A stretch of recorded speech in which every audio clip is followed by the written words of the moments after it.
Bonjour and bienvenue, mon ami. Welcome to the Wicked Webs We Weave podcast.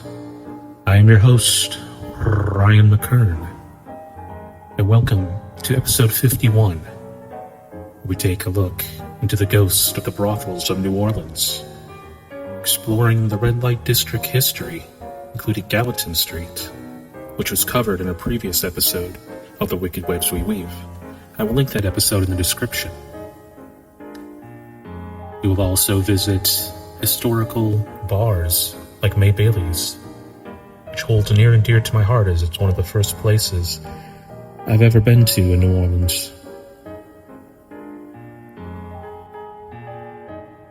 As the district grows, Smoky Row, Storyville, Enchanted Crescent Moon, lead us by gaslight. Lanterns fill the quarter, down Decatur, Bourbon, Royal, and beyond.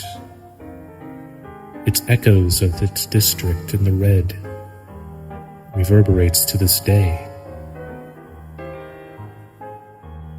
Consequential, immortal. Embrace the past, may it stay.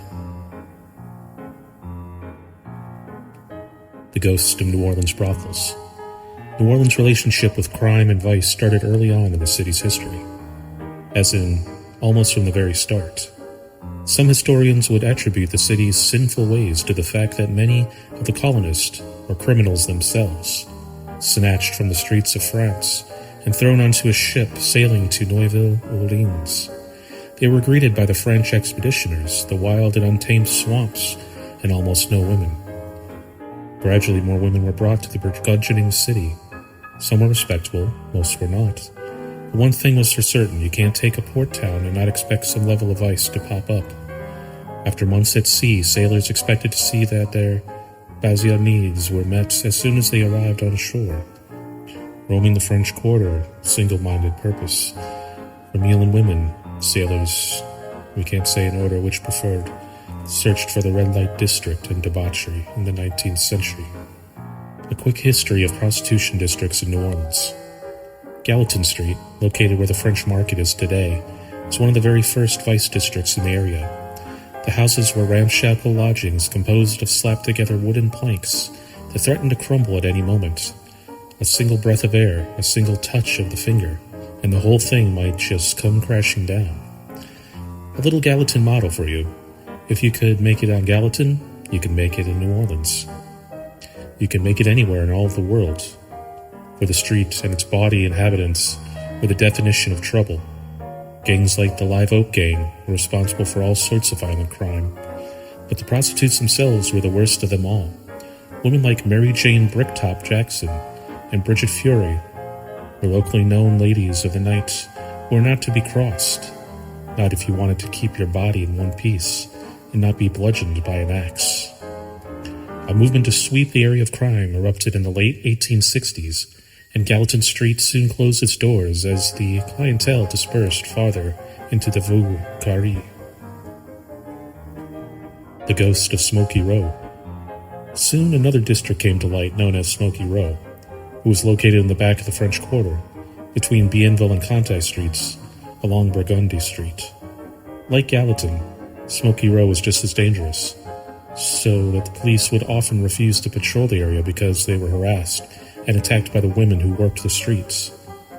If at all possible, the cribs or dens, brothels, were even smaller, less unassuming than those up along the riverfront of Gallatin Street. The women of Smoky Row were known to charge as little as 15 to 20 cents per john. Many chose to sit outside on the wooden crates, spitting wads of tobacco on the ground as they waited for potential customers to pass by. 10 cents they'd offer, 10 cents for the men who didn't mind a bit of public exhibition and would do the deed right on the street. For the prostitutes who were desperate or cunning enough, they would snatch men right off the street, drag them in the crib, and divest them of all their money and belongings. Police sometimes were called into the bordellos to investigate, but the bodies of the men were never found. New Orleans was horrified. It was that utter shock that helped lead the creation of the sanctioned red light district, the infamous Storyville, home of women like Josie Arlington, as well as jazz musicians such as Louis Armstrong. From 1897 to 1917, Gallatin Street, located along the back perimeter of the French Quarter, became the hub of vice and sin. Opulent brownstones like the Arlington, the Star Mansion, and Number 21 were major hits. There were men willing to pay nearly $20, $50 a night. The prostitutes were, as they said, of the highest quality. And for the madams, many of them became some of the richest people in the city, if they weren't murdered prematurely, that is. It goes without saying that many of the prostitutes and madams of the vice-ridden districts have not left the city of New Orleans, choosing or being stuck to haunt the French Quarter even after death. Here are some of the more famous madams who continue to wreak havoc on the living here in the French Quarter.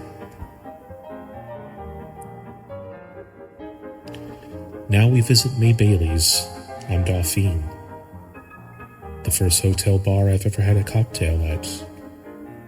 This place is beautiful. I've played the piano inside, the decor inside, as it was back in 2006, was stunning. Old oil paintings, beautifully framed, of Storyville, New Orleans. Red light district workers and madams, with a beautiful back meeting room that politicians would often have uninhibited parties in. Today, May Bailey's Place belongs to the historic Dauphine Orleans Hotel. It's a quaint bar with burnished gold accents and lovely Victorian wallpaper. Along the back wall of the building, a piece of the bar's history is strung up with pride. It is the old 1857 license legalizing May Bailey's as the first sporting house in the city of New Orleans. May Bailey herself had immigrated to New Orleans from the Emerald Isle sometime in the 1840s. She was accompanied by her Irish father and her young sister, and it was incredibly unfortunate that almost immediately upon arriving in the Crescent City, her father succumbed to yellow fever. With very little resources and even fewer options, May approached her father's friend about embarking on a new business venture. May wished to open a sporting house, a much fancier brothel. Her father's friend agreed, probably tempted as he was by the lucrative thought of making money, and loaned May the necessary blunt to open the sporting house. From the very first moment, May Bailey's Place became the spot to be seen. Trained women danced and sang, soldiers visited often, and sailors did too. And today, May Bailey seems to be catered to the same people. Over a century after the sporting house is established, guests have walked into the bar for a cocktail, only to see brochures and books in the bar's mini library fly off the racks and shelves. Employees talk of the front door slamming shut, and even one of the bar stools levitating off the ground. There are also rumors of a ghostly soldier still walking the exterior courtyard, pacing back and forth. Was he perhaps a man of high rank during the Civil War? Is he still waiting for someone who might never come to meet him in the afterlife? A female spirit has also been spotted on the upper floor. Always she is dressed in a white gown, leaving some to suspect if the spectator and spectre might be the ghost of May Bailey's younger sister, who adamantly despised having to live in a brothel. A romantic at heart, she imagined castles and loving marriages. When she met a soldier and fell deeply in love, she could not wait to marry the man. Only her beloved never returned from war, it said, leaving her to wait in heartbreak as she realized that her dream of escaping the brothel would never come to fruition. With old photos of May Bailey's girls hung up on the walls, it's easy to see that May Bailey's Place might now cater to a more respectable clientele with a fondness for the scandalous past. But that its ghosts have not yet forgotten what this building once was, nor are they willing to let go even in death. Eliza Riddle at the White Elephant. In today's day and age, the White Elephant no longer exists. Instead, the property directly across the street from May Bailey's Place now goes by the Herman House and belongs to the Dauphine Orleans Hotel. But while May Bailey's was a classy establishment, where gents were likely to pay anywhere between $10 to $50 to spend the night with one of the girls, while the women at the White Elephant were certainly not of the same caliber, it was a rough and tumble place, with prostitutes generally standing in the doorway in order to coerce men to come in and join, and while women across the street probably only worked for May Bailey, the ladies at the White Elephant owned their loyalty to no one but themselves. Perhaps the most famous crook and prostitute was none other than Eliza Riddle, a woman of mixed descent who was as violent as she was cunning. On 3 separate occasions, Eliza was reported in the Times-Picayune as beating another woman up. 2 instances were against the same woman, Virginia Reed, who had the bad luck to be conked over the head with a glass bottle each time. Another victim of Eliza's fury was a prostitute living on Burgundy Street. Apparently she said something so heinous that Eliza grabbed a lamp from the woman's side table and proceeded to put it in good use. Eliza's crime spree didn't stop there. She was arrested 24 times in the span of 16 years. Considering she spent 10 years in prison for stealing $500, or more according to certain sources. From a man who paid her a visit, 24 arrests in 6 years is a bit excessive, so excessive actually, that journalists for the Times-Picayune had an ongoing bet about when Eliza would next end up in prison for antics including swindling Johns, random acts of violence, and attempted escape from jail. It's no wonder that the Herman House of the Dauphine Orleans Hotel is quite haunted. Guests of this section of the hotel have heard the sounds of music wafting in the air, experienced sudden cold spots when even the AC is turned down low. There have been reports of guest room lights flickering off and the sounds of feet padding over the soft carpet. Is this paranormal phenomenon the result of the White Elephant and the woman who once worked there? It's tough to say, without holding a proper investigation, but one thing is for certain. The Dauphine Orleans Hotel routinely is rated as one of the most haunted hotels in the city. Running into spirits may be certain upon your stay. Next we visit the tale of Norma Wallace at 1026 Conti Street. Mississippi-born Norma Wallace moved to New Orleans with her mother and brother around the turn of the 20th century. By the age of 12, Norma knew exactly what she wanted to be when she grew up, a brothel owner. She once exclaimed that she would rather be a madam, in which she had complete autonomy, than be a prostitute and directly reliant upon a man. And Norma never was reliant upon any man.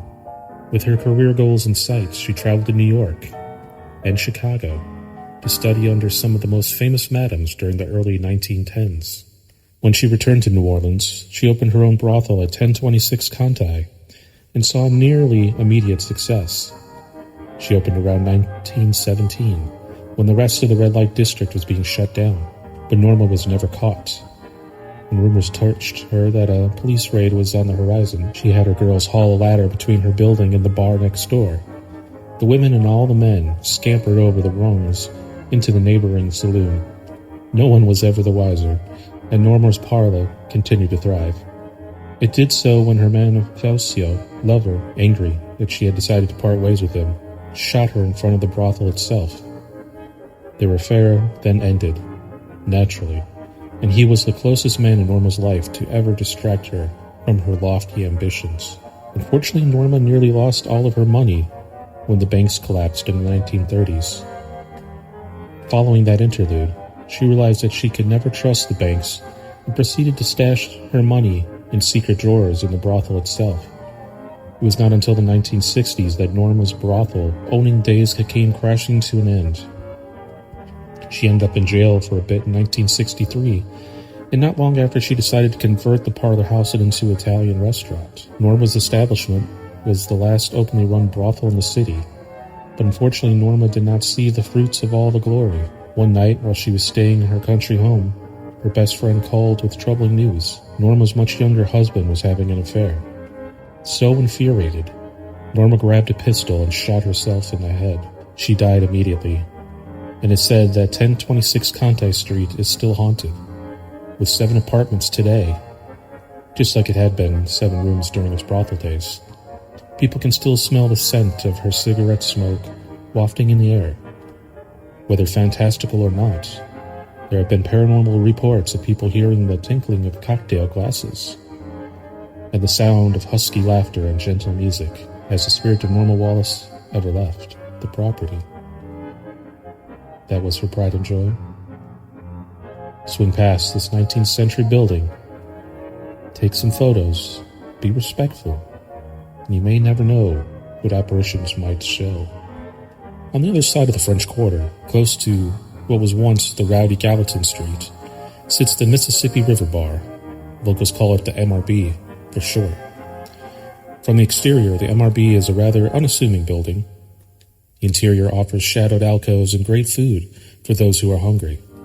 But back in the 19th century, this strip of St. Philip Street was not the sort of place you wanted to visit if you had the opportunity to avoid it. In 1852, for example, a ferocious barber named Louis Verling was arrested for assault. He worked just across the street from the current MRB and apparently struck a reporter or journalist of the city in the left eye with a Colt, thereby endangering his life and considerably marring his beauty. Obviously, the rather ferocious Mr. Verling was the sort of man who resorted to violence at the drop of a hat. But that was not all. Because in the same dated newspaper, a disorderly house, just a step or two away from Mr. Verling and the current MRB, was brought to light by the same reporter who had taken the butt of a pistol to the eye. This time around, the neighbors had rallied together to charge Christian Teigman guilty for operating a brothel, and also for perhaps attempting to drag the journalist from his room with the intention of killing him. It seems that Teigman, like Mr. Ferocious, was locked up in jail accordingly. But with such trauma and vice occurring all around the now MRB, it won't come as much of a surprise to learn that the location was also a brothel, and as a working brothel, there were many girls desperate enough to seek employment within its walls. One such woman was an Irish immigrant who arrived in New Orleans with great hope. Only after realizing that she had no resources to make it, she fell upon the oldest career in the books, prostitution. Luck was on her side, however, because she had the good fortune to meet a man who claimed her heart. Love was in the air, and finally she saw that out she needed the step away from prostitution and sex working. But then her beloved went off to war, and when he returned, he did so in a pine box. Heartbroken, the woman went to the brothel's courtyard and hanged herself.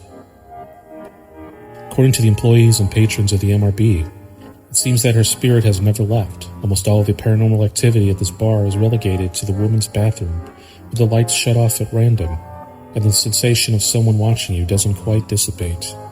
But the ghostly lady of the night makes her spectral presence known another way. On a few different occasions, women using the restroom have turned on the sink faucet to rinse their hands. They glance up into the mirror, only to see an apparition manifest just behind them. Before they even have a chance to blink, their heads are smashed into the mirror.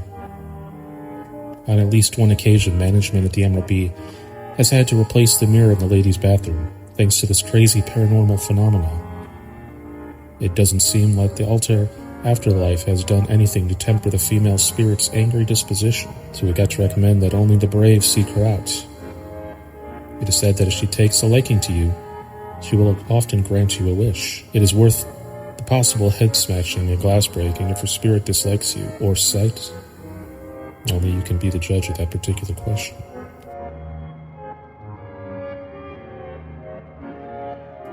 Next, we delve into the tale of the Madam at the Hotel Villa Convento. Author James Caskey, and friend to Ghost City Tours, once commented that Ursuline Street's Hotel Villa Convento is certainly the most haunted hotel in New Orleans. Is he correct? We tend to think so. Although the land once belonged to the Ursuline nuns, by the 1830s the plot of land for the hotel had been sold off to a local New Orleanian family. It passed through a series of owners, most of whom didn't own the property for long before selling it once again. It was during the late 19th century when it was thought to have been converted into a brothel, perhaps inspiring the song House of the Rising Sun. It became a boarding house during the early 20th century, long before the last coming into ownership by a New Orleanian family, with descendants tracing back to the Canary Islands, or the Helenos. Although the Hotel Villa Convento is now one of the most reputable hotels in the city, its haunted present is often a deciding lure that brings guests to its front doors. The madam who operated the brothel is reportedly the one haunting the property, and from witness accounts, it seems that she's quite keen on making sure everything proceeds according to plan. Almost all the paranormal activity at this hotel is experienced by men.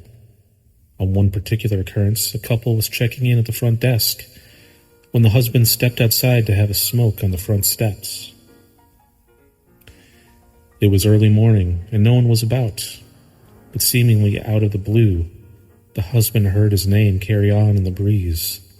He twisted around, expecting to see his wife approaching him, but she wasn't there. Stomping out the cigarette, he returned to the front desk to ask his wife if she called his name. With a small shake of her head, she told him that she hadn't, despite the slightly uneasy feeling settling in his belly. The husband brushed the occurrence aside. The couple put their suitcase up and headed out to explore the French Quarter. When they returned the night, the wife climbed into bed and the husband went to use the restroom. This time the female's voice came again, closer, louder, as though she was standing just to the side of him and whispering in his ear. The husband shrieked, panicking. He woke his wife and described what had experienced. Although his wife promptly told him that he was probably losing it, she agreed to help him check the room. Naturally, they found nothing at all, and the husband was left to wonder who or what had been trying to capture his attention. Others staying at the Hotel Villa Convento have heard ghostly laughter. Some have even felt the bed dip, as though someone had settled in beside them for the night. But perhaps the most common occurrence are made when male guests wake up, or are in the midst of doing extracurricular activities with significant others, only to see a female apparition shrouded in black staring down at him. It seems that the ghostly madam at the Hotel Villa Convento isn't quite ready to let go of the reins of control. As a little precaution, men who are planning to stay at this haunted hotel, prepare yourselves for a spectral visitor who is only hoping to help you out. Today it seems that every building that was once a brothel is haunted. New Orleans is the most haunted city in America, after all. The Hotel Villa Convento is just one of them. I would like to thank you all for listening to this episode of the Wicked Webs We Weave podcast. I would also like to thank GhostCityTours.com. Please like and subscribe, and leave me a comment below on what you would like to hear me cover in a future episode of the Wicked Webs We Weave. Once again, I'm your host, Ryan Mckern. Warm yourself next to the proverbial fire. And until we see each other again, au revoir.